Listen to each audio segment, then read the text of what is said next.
Good morning, friends. Let's continue with the lectures of the excretory system, that is, the renal physiology.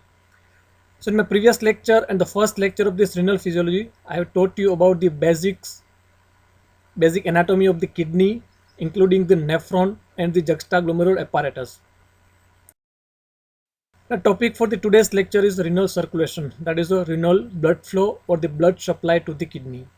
Now, you know that each and every organ in our body has a blood supply, that is basically to meet the nutritional demand. Similarly, the kidney also have a high blood flow. Okay, but here as far as the blood flow to the kidney is concerned, okay, it is not only to meet the nutritional demand, but the most important significance of this blood flow, high blood flow, basically, it is to have a removal of the metabolic waste product through the glomerular filtration.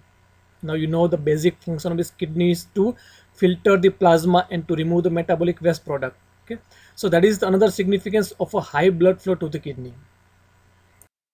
Now just look at this picture and the flow chart that is showing the blood flow to the kidney. Now you can look at here, this is the kidney, the basic, just I am revising. Okay, this is the outer portion, that is the cortex, and this is the inner medulla. And here the medial concave portion, that is known as the renal hilum, okay, through which the ureter and the renal vein, they are leaving the kidney, while the renal artery, it is entering the kidney. So now the major blood vessel that is supplying the blood to the kidney, it is via the renal artery.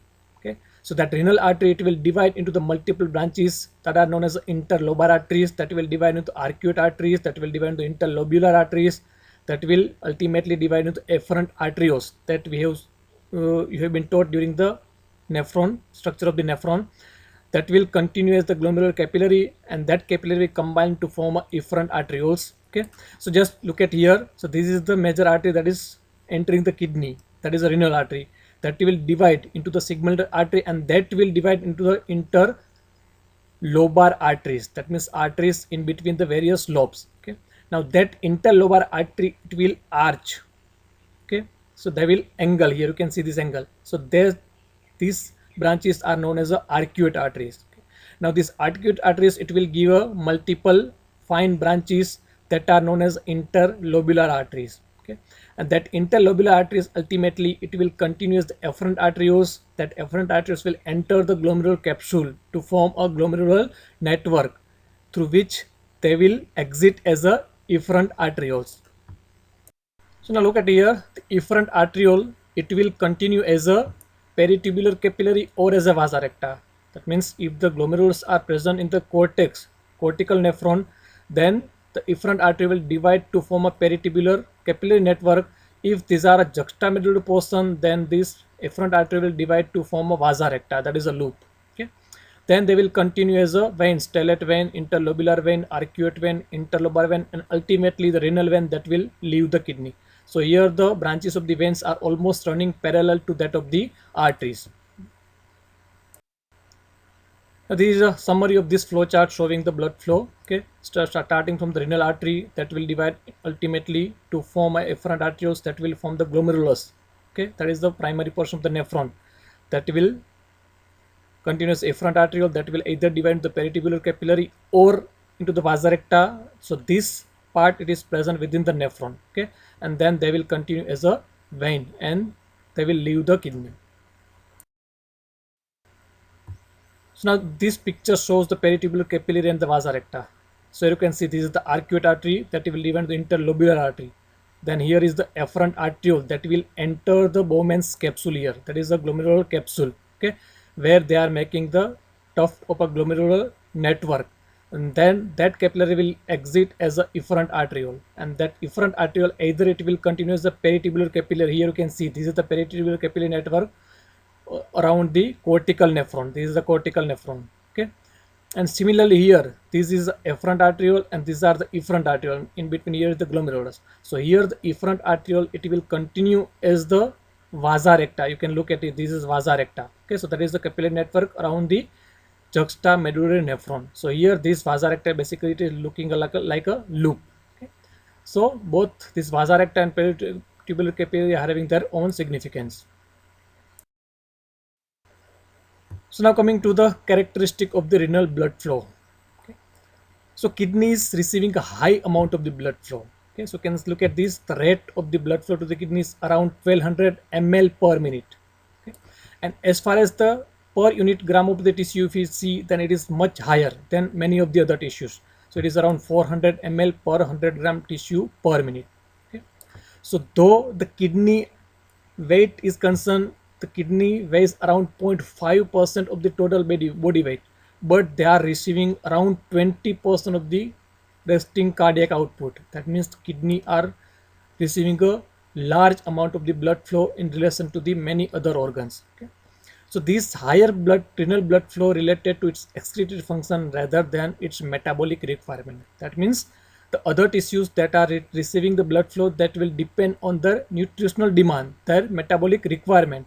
But here in the kidney, large amount of this blood flow is not to meet the demand of the kidney, but it is basically related to the excretory function, because the main function of this kidney is to filter the plasma and to remove the metabolic waste product. Okay, so the high renal blood flow is basically to its excretory function rather than its metabolic requirement. Now the basic importance of the renal blood flow. Okay, so first thing is, as far as all the tissues are concerned, similarly the kidney is also receiving the blood flow to receive the oxygen, nutrients, and the hormones that will control their function. But in addition to this nutritional demand, the blood flow to the kidney is also important to deliver the metabolites and the waste product, okay, to the kidney for its excretion in the urine. Then this blood flow is also important to control the concentration and the dilution of the urine. It also influences the solute and the water reabsorption from the kidney, and it also determines the GFR, that is glomerular filtration rate. So now the kidney is receiving high blood flow, and depending on the need, this blood flow will be maintained. Okay, so that we have to discuss under this topic, that is the regulation of the renal blood flow. Okay, so the blood flow or blood supply to the kidney is regulated via basic three mechanisms. Okay, one is the autoregulation, that is kidney itself regulate its blood flow. Second is the hormonal regulation, and third one is the neuronal regulation. So we'll discuss this one by one briefly. So before going to the regulation, just look at this picture. Okay, that is showing the relationship between the changes in the resistance of the efferent and the efferent arterioles, and that will ultimately decide the renal blood flow and the glomerular filtration rate. Okay, so look at this picture. Suppose this is the glomerulus. Okay, initial portion of the nephron, where the efferent arterioles are entering and the efferent arterioles are leaving. Okay, now suppose this is the efferent arteriole just before the glomerulus. Suppose there is a constriction of the efferent arteriole. That means there is a decrease in the diameter of efferent arteriole. Then it will decrease the blood flow to the kidney, to the glomerulus. Okay, so this will decrease both the blood flow as well as the GFR. Okay, now second picture is showing this. Suppose there is a dilatation of this efferent arterioles. Okay, so that will increase the blood flow, and similarly it will also increase the GFR. Now look at this third picture. Here the efferent arterioles are normal, but efferent arterioles, there is a constriction, there is a decrease in the diameter. So that will increase the GFR by increasing the hydrostatic pressure, but it will decrease the renal blood flow, because the blood flow from here to here, it will decrease because of this constriction. Okay, then fourth picture, that is showing the efferent arterioles being normal in the diameter, but efferent arterioles are dilated. There is a vasodilation of the efferent arterioles, so where it will decrease the GFR because of decrease in the hydrostatic pressure here, and it will increase the renal blood flow. That means it will increase the blood flow to the peritubular capillary and the vasa recta. Okay, so these are the just basic determinants that will helpful during study of the renal regulation. So now first is the auto-regulation. That means kidney itself, they are maintaining their blood flow. Okay. So the blood flow to the kidney is maintained at a relative constant level despite a change in the systemic pressure between 80 to 180 millimeter of the mercury. That means if the blood pressure is ranging within this limit, arterial blood pressure, then kidney can maintain their blood flow at a required rate, and this is known as auto-regulation. But beyond this range, that means if the blood pressure is below 80 or it is beyond 180 millimeter mercury, then kidney will not able to maintain that blood flow by their own. Okay. Now again, there are two mechanisms by which the kidney can maintain their blood flow. Okay, one is the myogenic mechanism and second is the tubuloglomerular feedback mechanism. So myo means the muscle that you know. So myogenic mechanism, so that will depend on the strength of the vascular musculature, smooth muscle. So now just see the step here. Suppose there is increased blood pressure, increase in the blood pressure, then it will increase the stretch over the vessel wall. Okay, that means there will be stretching of the vessel wall. So that will cause opening of the calcium channel, resulting in the rapid depolarization. Because influx of the calcium, it will cause rapid depolarization. So that will cause a vasoconstriction. Now you have studied this mechanism in the mechanism of the muscle contraction. Okay, influx of the calcium in the cardiac muscle cell, it will cause its contraction. So this increased pressure, ultimately it will lead to the vasoconstriction. That means because of increased pressure, if there is increased blood flow, but by this vasoconstriction, the increased blood flow will come to the normal. Second is a tubuloglomerular feedback mechanism. So as far as the name suggests, tubulo, that means there is a certain factor present within the tubules, renal tubules. Okay, change in the pressure within the tubules, it will send the signal to the glomerulus, and then via that feedback mechanism, it will maintain the blood flow. Okay. Now suppose there is increased blood pressure. Okay, increased blood pressure, that will increase the renal arterial pressure too. Okay, so that is causing increased renal blood flow, and similarly it is also causing increased GFR. So increased GFR, it will cause increased concentration of sodium chloride within the renal tubular fluid. Okay, so that will be sensed by the macula densa, that is a part of the juxtaglomerular apparatus that we have discussed. Okay, now through this macula densa cell and the juxtaglomerular apparatus function by this feedback effect, this will cause a constriction of the afferent arterioles.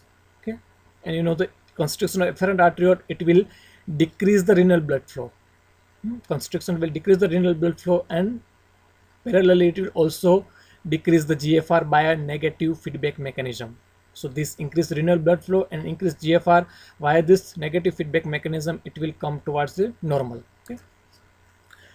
Now second probability, if suppose there is decreased blood pressure, so that will decreasing the renal blood flow, and similarly it also decreasing the GFR. Okay, so decreased GFR, it will cause a decrease in the sodium chloride concentration in the tubular fluid, that will again sensed by the macula densa.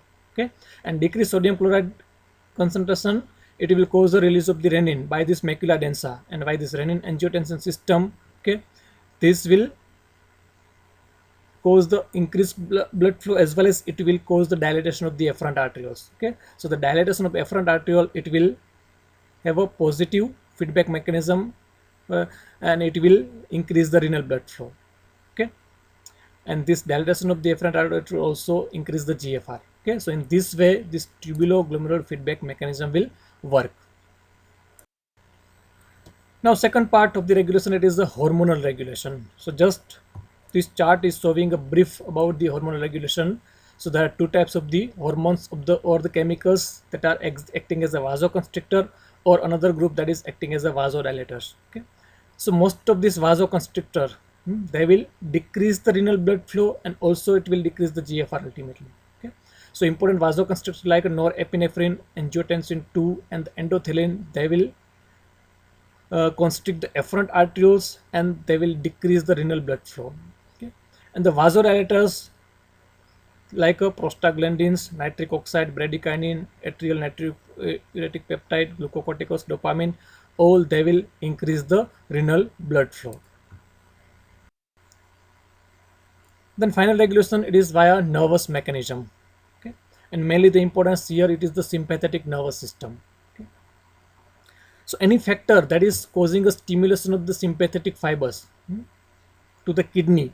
Okay, and the effect of sympathetic nervous system, it is a vasoconstriction, and you know the vasoconstriction, it will decrease the renal blood flow. Okay, so the stimulation of renal sympathetic fiber, it will cause a vasoconstriction, and it will decrease the renal blood flow. Okay, so the mechanism here is the sympathetic stimulation, that will increase the renin release. Renin will cause activation of the renin angiotensin system, and they will form the angiotensin 2, and you know the angiotensin 2, it is having a vasoconstriction effect. Okay, so in this way, by doing vasoconstriction, the sympathetic stimulation, it will decrease the renal blood flow, as this effect it is seen whenever you are doing the exercise. Okay, so at the time of the severe physical exercise or any stress, the vital organs will require the high blood flow. Okay, like a heart basically. Okay, so here the blood flow will be diverted from the kidney to the heart. Okay, so in this way the sympathetic system will decrease the renal blood flow to the kidney. Okay? And with this system, this local prostaglandins are also secreted. Okay, so this local prostaglandins like prostaglandin E2 and I2, they are having a opposite effect, they are doing a vasodilatation. Okay, so with the exercise, as I will give an example, with the exercise there is sympathetic stimulation that will decrease the renal blood flow, but with that, during that there is also release of the local prostaglandins that will do the vasodilatation. Okay, so that will maintain the blood flow. Okay, so except the extreme stimulation of the sympathetic nervous system, okay, the vasoconstriction will be nullified by the vasodilatation. But if there is an extreme stimulation of the sympathetic system, then it will ultimately decrease the renal blood flow only. So this is just a flow chart showing the effect of the blood flow to the kidney. If there is a decreased blood flow, okay, then via this regulatory mechanism, the blood flow will be normalized, the blood pressure will be normalized by these various mechanisms. Okay. All about the today's lecture, renal circulation and its regulation. This is a very short topic, but it is important. Okay, so thank you very much and have a very nice time ahead.